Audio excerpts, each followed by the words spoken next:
Today on True Brew TV, we tour Wisconsin. I take time to sit down with a couple of my beer friends. Well, not these guys behind me. Stay tuned, we'll be right back with this and more. Madison, the capital of Wisconsin, is consistently awarded one of the best places to live in America. It's built on an isthmus between Lakes Mendota and Monona, and natural beauty abounds within an urban setting containing over 250 parks. For the past 20 years, the Madison Homebrewers and Tasters Guild has utilized this great city's park system to host a beer festival, rightfully named the Great Taste of the Midwest. 8, 7, 6, 5, 4, 3, 2, 1.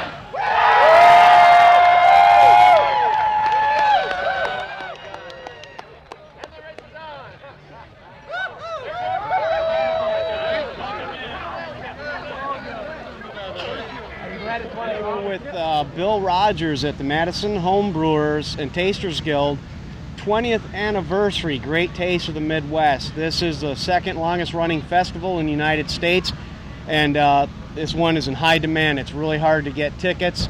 It's just an awesome festival. You're going to see over 100 vendors today, over 500 beers. The setting is fantastic. We're right on the lake overlooking the Capitol in Madison, Wisconsin. And Bill Rogers is the president, and Bill, thanks for having us. We really appreciate this opportunity, and that's what it is. Why don't you tell us what's all involved with this festival and how many years you've been doing, or 20 years, but how many years you've been doing it? I've been involved for about 10 or 12 years. Pretty much everybody in the club participates. We've got 125 members in our homebrew club, and as you can tell, it's a big festival. It takes a lot of work. We also have about 200 volunteers. Oh, how have you gotten such great support from all these people? I mean, when you ask people to come and work something, yeah, they might not, but I mean, you've got, looks like no shortage of people wanting to help out. Well, people are willing to trade 2 to 4 hours worth of work for free admission to the beer festival. And sample 500 beers? And sample the beers, yes. And folks, take the opportunity, check it out, try and get some tickets, get a hold of these guys early in the winter, and put in for the mail order tickets and get here and check this great festival in a great city in the Midwest. It's a great taste of the Midwest with the Madison Homebrewers and Tasters Guild. Thank you. All right, thank you. Cheers. Cheers. We'll be right back with more characters from the Great Taste, and yes, even Elvis. Treat me mean and cruel, treat me mean and cruel, but love me.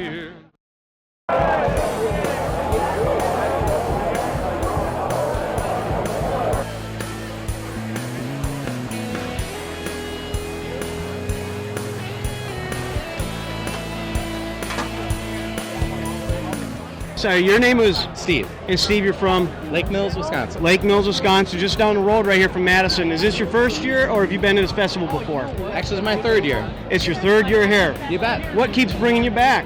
Well, Besides. Okay. Cheers. All right. No, I love all the variety, the taste. I mean, to be able to try the different varieties of beer, the browns, the porters. I'm kind of a dark flavor guy. This one's not. Just a little more alcohol content in this one. Yep, there's a few of those here. You bet. You got to try those. Hey, thank you. Hey, keep it up, and check out other beer festivals across the country too. I will. It's a great way to go. Thank you. Made by a famous distillery in Kentucky. The name will remain anonymous. Pick up these barrels, and they're beautiful because they add flavors to the bourbon flavors to the beers. That's flavors that you just can't get off of ordinary barrels. This is an old barrel. It's a 10-year-old barrel. And the sweet thing about these barrels is that when you transport them 500 or 1,000 miles, the milk of the wood weeps out. And when the milk of the wood weeps out, what we get at the end of a long trip is something very, very sweet. Something golden, something precious. And you might get an ounce, and you might get a pint. But it's 130 proof of pure heaven. Pure heaven. Take a sip. You spit out the charcoal. And you breathe it back. At 130 proof, you can't drink this stuff because it'll strip the fat off your esophagus, which is a sad thing. So what you do is you take it gently, a drop at a time, and breathe it back. That's the way they drink this stuff. My name's Tom Griffin, and I'm the bourbon barrel guy, responsible for bringing whiskey across the nation, or actually bringing bourbon barrels to the brewers, not whiskey. Bourbon barrels to the brewers, so that they can do their magic with it. All right, this is festival goer Vince Velez, and Vince, this is your second year? This is my second year over here. It's the weather's better this year, I tell you. I heard it was last year hot.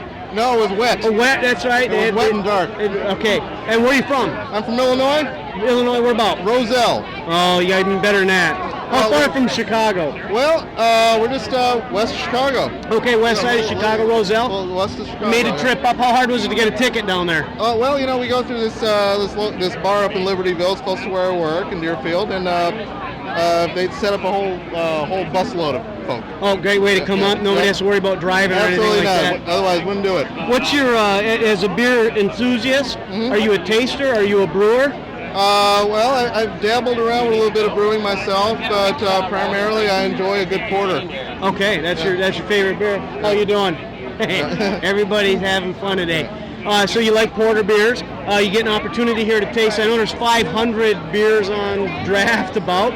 Yeah, you really don't have any time to really sample all of them, obviously, and probably for good reason. But you know, it's a good thing to try out things that you don't normally get in your own neighborhood. It's a great opportunity, isn't it? Absolutely. Well, thanks for showing up. And here's somebody from Illinois up in Madison at the Great Taste of the Midwest. Right. And I won't take any more of your time because time is limited here until 6 o'clock. Actually, I gotta go get more beer. That's right. Have a great day. Thank you. Thank you. Okay. Cheers. Cheers. All right. Okay, right now we're going to take an opportunity to speak with Bob Paulino. And Bob is a longtime member of the Madison Homebrewers and Tasters Guild. And he's one of the big liaisons of the festival that help get people like myself here, the media. And he has a lot of other functions within it. So why don't you tell us what's been going on, what you've had to do, and you're happy because we're right in the middle of the festival right now, aren't you? Well, you know, it's a great festival. I got roped into this like within a few weeks after moving to Wisconsin in 1992. So this is my 15th year doing this. I was at Mondial de la Bière in Montreal in June. Stephen Beaumont, beer writer from Toronto, was giving a talk, and he was talking about he was doing an interview with the local CBC about the festival, and the host confessed to him, you know, I really don't like beer.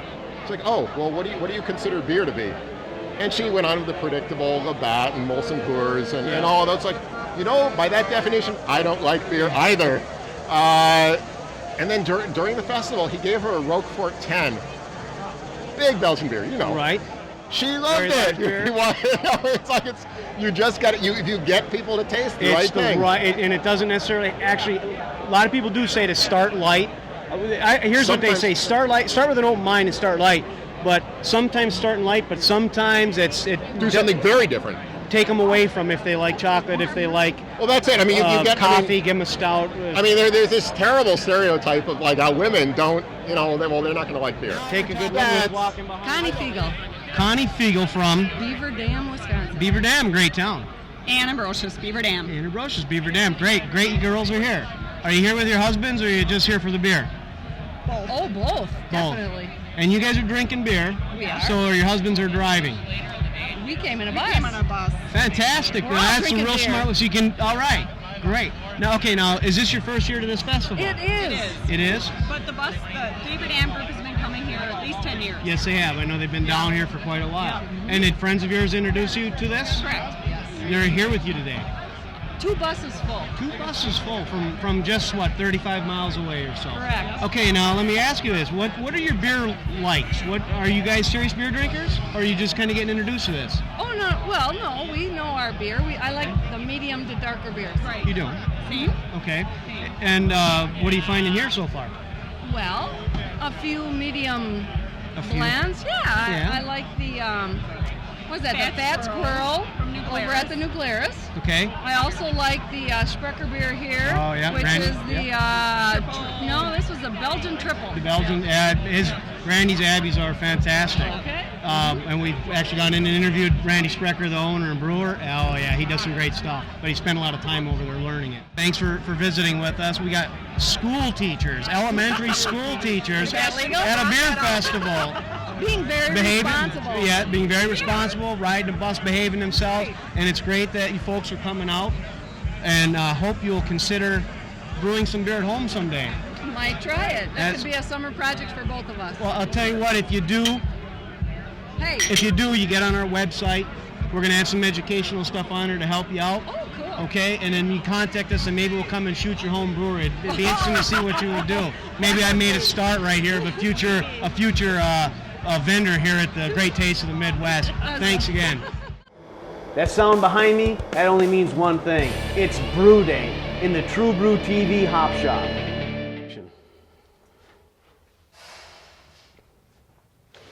Hi, Tom. Well, hey, Jimmy. You ready to start brewing? I'm just about ready to get started. Let me finish up with this grain and then we'll get going. All right. You know, today is one of my favorite days of the month. It's Brew Day. It's a chance for friends to get together, brew some beer, and pass a favorite dish.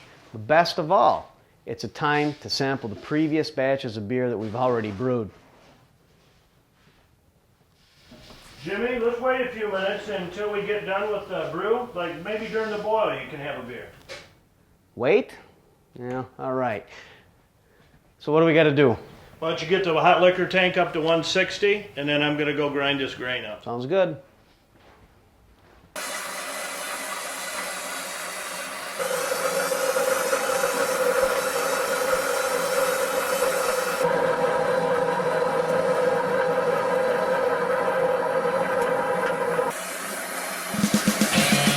At 160 degrees. Okay, I'm going to go ahead and dough in.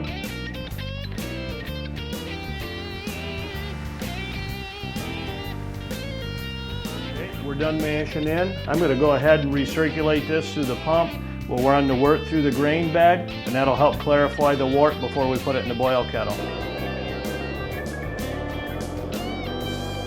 In just a minute, I'm going to start sparging, and that means I'm going to run hot liquor through the mash, and I'm going to extract all the sugars, put them in the boil kettle so we can add some hops to it, and that'll give us a little bit of bitterness with the sweet sugars I'm taking out.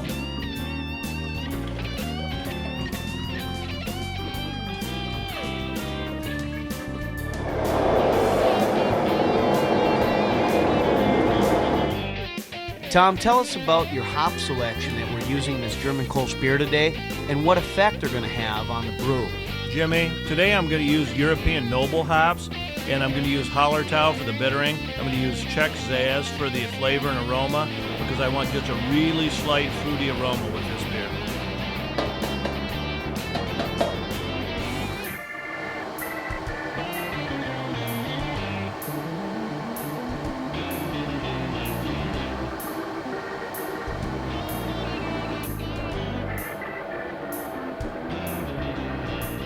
Tom, how's a gravity check? Tell us what our final alcohol level of this beer will be. It lets me find out how much sugar I've extracted from the wort, and then I know how much sugar can be converted into alcohol.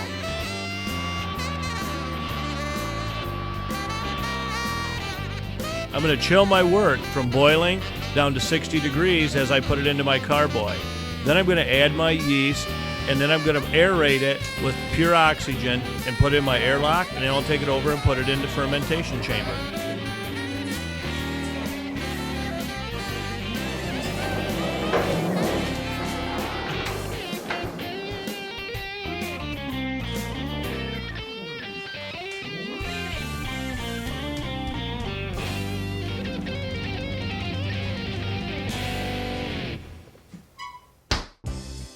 Good afternoon.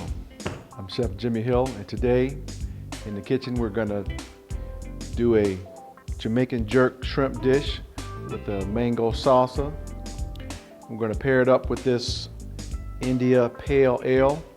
It's a rich, robust flavored beer. It has a lot of character in it. And we're gonna Today we're going to start by marinating some shrimp. Basically what we're going to do, we're going to put a little bit of molasses, chopped jalapeno,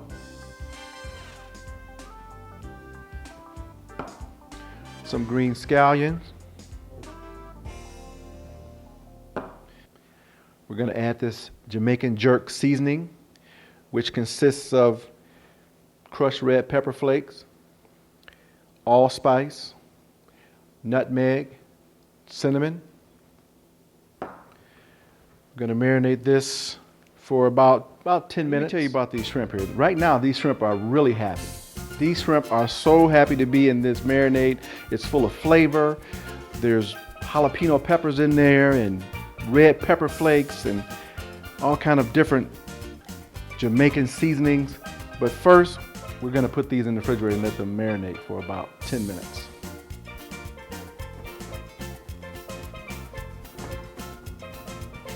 Okay, now we're going to saute the shrimp. We're going to bring this pan up to temperature here. We're going to add the oil. Just enough to coat the bottom of the pan.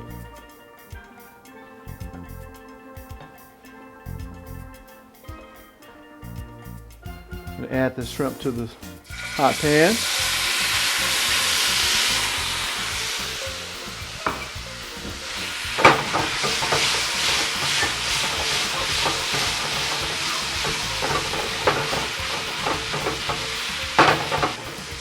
We're going to saute this shrimp now for about 6 minutes or so. Make sure they're nice and firm but still tender and juicy. And basically what you got now is you have the aroma. It's phenomenal. You got the smell of the fresh lime juice.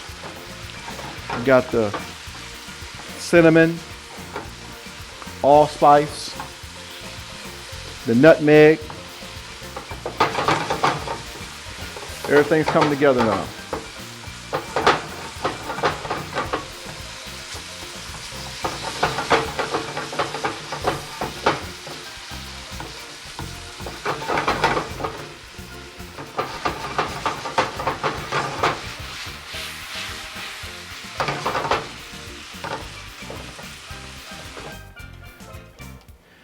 And now that these shrimp are done here, what we're going to do now, we're going to plate this. Basically going to take your shrimp and lay it across a bed of greens, which consist of your field greens, nice and moist. And then once you get your shrimp on, we're going to nap it with some of this mango chutney.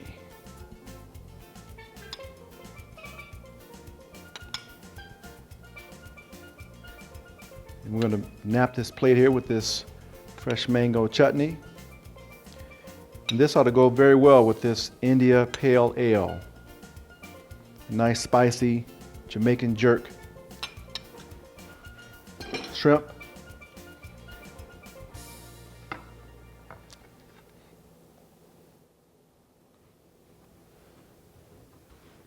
Hey, what's smelling so good in here?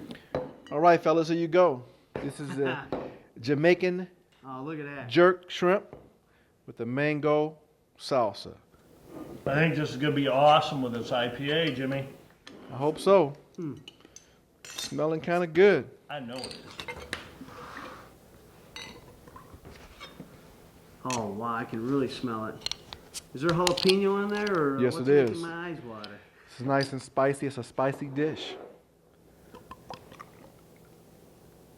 Tell you, between the aroma of the beer and the aroma of that lunch today, that's going to be awesome. So do we have to wait, or can we just... No, let's dig in. I was we gonna dig say, I in? don't want to have to crowd you out. Get right in there.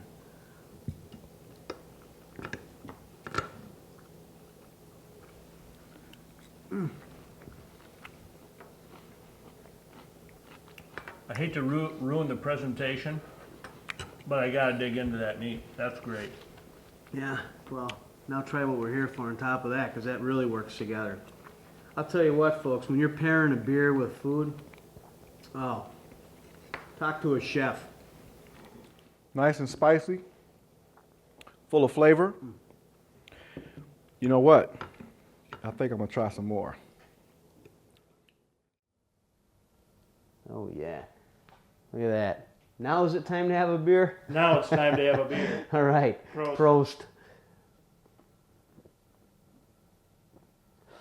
And that's True Brew TV for today. That's our home brew in the True Brew Hop Shop. Look, if you're interested in brewing beer at home, check out our website.